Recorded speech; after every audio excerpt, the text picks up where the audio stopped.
President Donald Trump has just made it official. The ceasefire with Iran is over.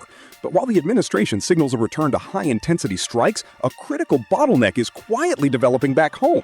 Military experts are warning that the Pentagon's key weapons stockpiles are heavily depleted. The early phase of this conflict, known as Operation Epic Fury, saw the U.S. military absolutely burn through thousands of precision missiles.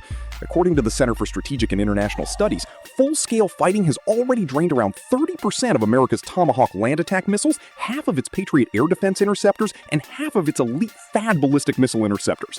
In other words, we went to the geopolitical buffet, ate way too fast, and now the kitchen is running out of food. The real headache isn't just what we used, it's how long it takes to buy more.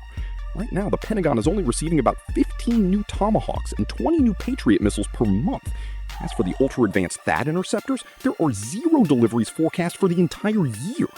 Experts say it will take 2 to 5 years just to get these inventories back to where they were before the war started. To make matters weirder, Congress hasn't even appropriated a single extra dollar to replace the used missiles. We're basically relying on a peacetime budget to fund a wartime shopping spree.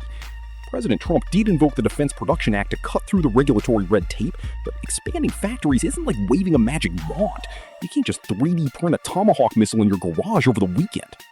This isn't just about Iran. Military analysts point out that running low on these specific high-end interceptors leaves the U.S. facing a much higher level of risk in the Indo-Pacific. If a conflict unexpectedly sparks with China over Taiwan, or if tensions boil over with North Korea, the U.S. will need an absolute mountain of precision missiles to hit targets and protect American forces.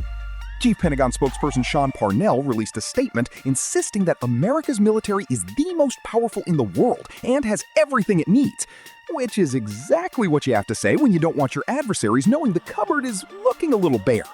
For now, think tanks say our global deterrence hasn't suffered yet, but if the missile spending spree continues at this rate, that psychology could change very fast.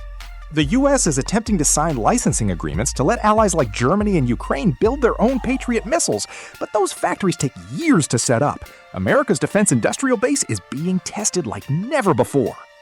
Do you think the U.S. needs to scale back its operations to protect its Pacific stockpiles? Sound off in the comments below.